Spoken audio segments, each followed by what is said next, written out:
Annyeonghaseyo Yorobun, shoutout sa inyo mga chingko. Sa ngayon ay babalik tayo sa labor. Dahil natapos na nga yung yung 3 days na palugit sa buhat ng i-cancel yung cancel yung pangalan ko dun sa company, no. Dahil Lunes yun. So hindi nila kinancel hanggang Martes. Pero pag ganun kasi na hindi ka pa rin na-register 3 days na, pwede na yung cancel na yun automatically. So babalik tayo upang maghanap ulit ng trabaho. So sa ngayon mga chingkoy, pag-uusapan natin yung Tegicom. Kasi nagpunta ako ng migrant office, no. At nagtanong ako about Tegicom. Kasi nga pagka ikaw ay hindi nagpa-release, di ba, 3 years tapos nag-extend ka pa ng 1 year 10 months.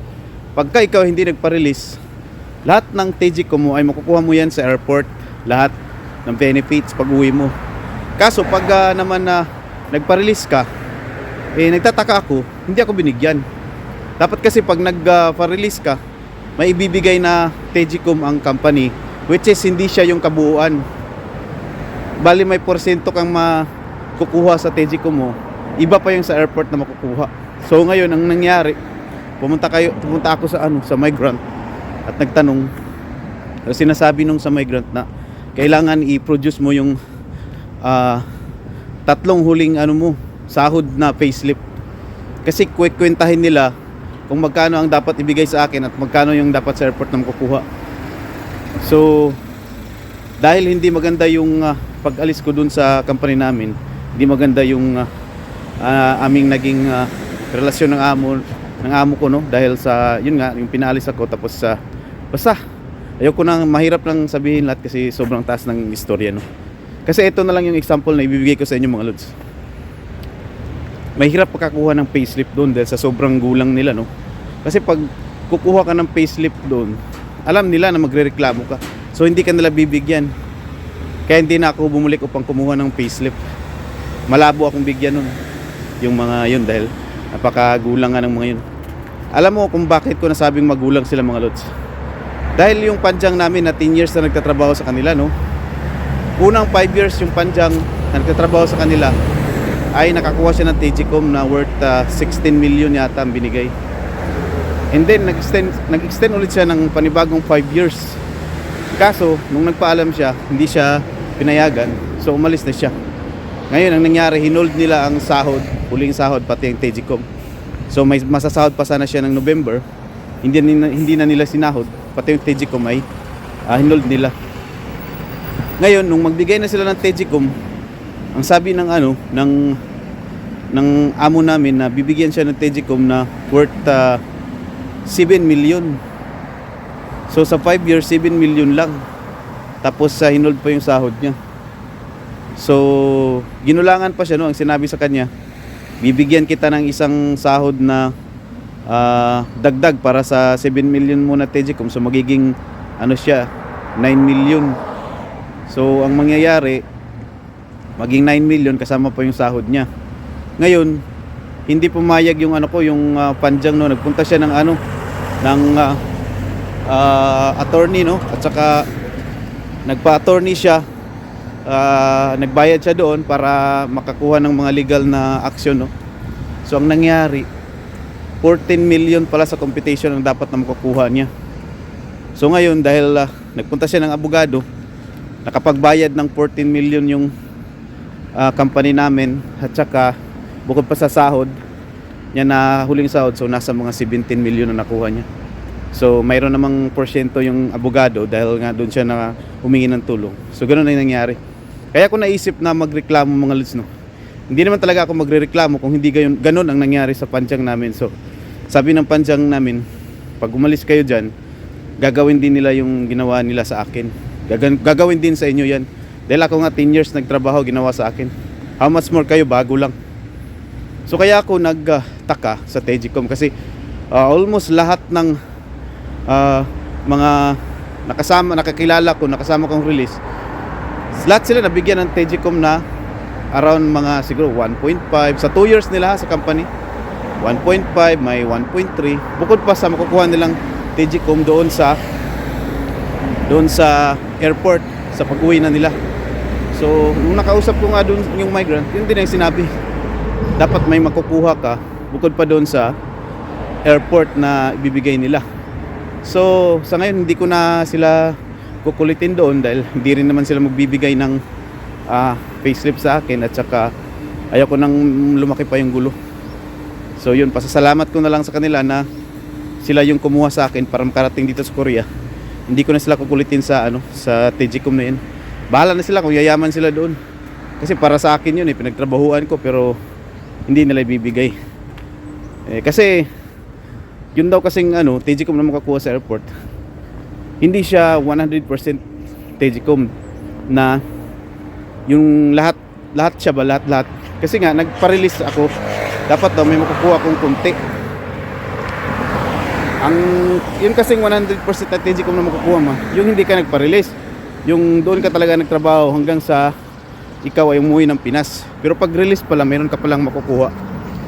So yun, hindi ko na gagambalaan yung amo ko, bahala na sila. Basta kung mabuti silang tao, bibigay nila. Pero pag hindi, sa kanila na yun. Sa ngayon mga chingko, pupunta ako ng labor, at saka babalitaan ko na lang kayo mamaya kung anong mangyayari doon sa labor, kung makakuha ako ng trabaho o hindi. Kasi tapos na yung 3 days na palugit Dapat may company nang papasok ulit sa account ko Pero kanina hanggang ngayon wala pa rin Kaya ngayon papakita ko muna sa inyo yung mga magandang view dito mga lods, Sobrang ganda dito. Yan mga lods, sobrang ganda yung pinuntahan ko nung nakarang araw. Diyan ako naglakad, nabubulol na naman ako nito. Ayan ito yung lugar kung saan ako naglakad nung nag-vlog ako Ito siya. Meron kasi siyang bike lane, tapos pwedeng maglakad ang mga tao dyan mag-ehersisyo. Grabe naman kamay ito, parang pasmado nanginginig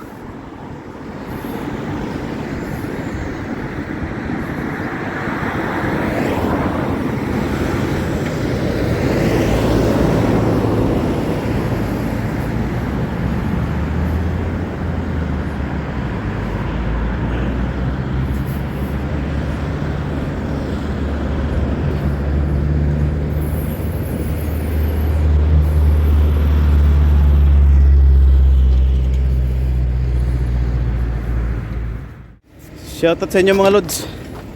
Galing na ho tayo sa Nodongbu ko yung Boxy Center or Job Center or Labor.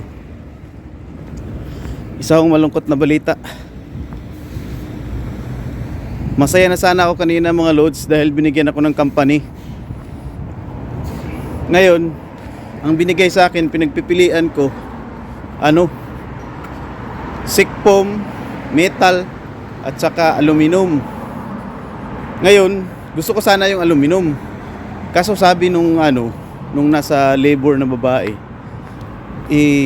yung company ng aluminum malayo dito. Mga 1 oras pa. So, na siya kasi ano ba yun? Gongwa. Kumbaga siya, border ng North at saka South Korea. Gongwa. Sobrang layo na siya mga lods, So sabi ng babae, okay ba sa'yo na sobrang layo na? Border na kasi siya ng North at saka South. Gongwa. So pinili ko na lang yung sikpom, yung food processing. Kasi yung bakal, palagi hiring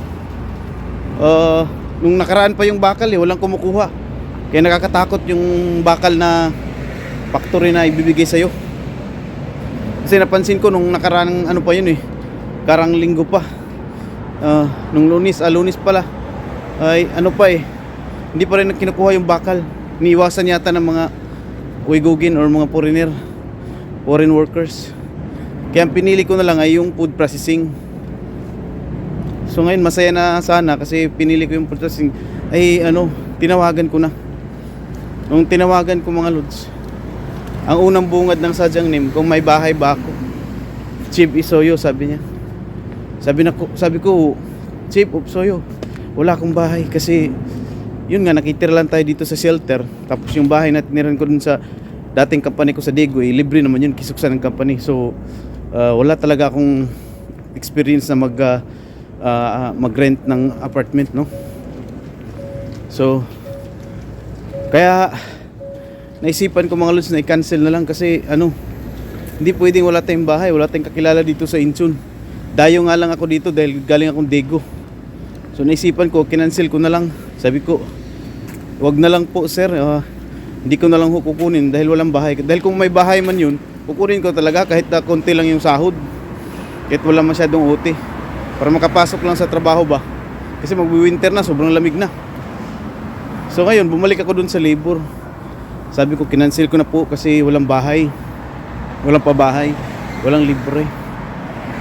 Ngayon, ang sabi nung nasa labor, hindi pwedeng kumuha ka ulit ng ng company dahil nabigyan ka na kanina. Sabi niya, magbalik ka na lang ulit sa 4 days. Bali 4 na araw ulit balik. Nako, inisip ko, tagal na naman nun, Merkulis, next week. Nako, kaya ang naisip ko, pumunta ako sa ibang labor sa Butchon. Kaso doon naman sa Butchon walang hiring. Kinuha lang yung ERC ko, tsaka nilista doon sa mga list of applicant na kung saan na ako doon, nasa roster na kung may company na mag-hire ay bibigay nila yung pangalan ko at ibibigay nila yung company sa akin. Kaso wala nga daw hiring, kaya umuwi na lang ako. At dahil malayo nga mga lods, palipat-lipat ako ng train. Nagabi na ako nakauwi. Gumastos pa ako ng 30,000 won, around 1,200 pesos sa Pinas. Wala ring nangyari. So bukas try kong pumunta ulit sa ibang labor, baka mabigyan ako. So ngayon, yun muna mga lods ang update ko mga lods. Pagod na pagod ako, naglalakad pa ako galing train station. By the way mga lods, salamat sa panonood at sana suportahan nyo pa ang series ng mga episode ng sitwasyon ko ngayon bilang isang EPS release. Huwag kayong magsawang manood mga lods, para naman na kung kayo makapunta dito, mayroon kayong mga idea na about EPS release. So salamat sa panonood mga lods at huwag kalimutang i-share sa mga kaibigan nyo.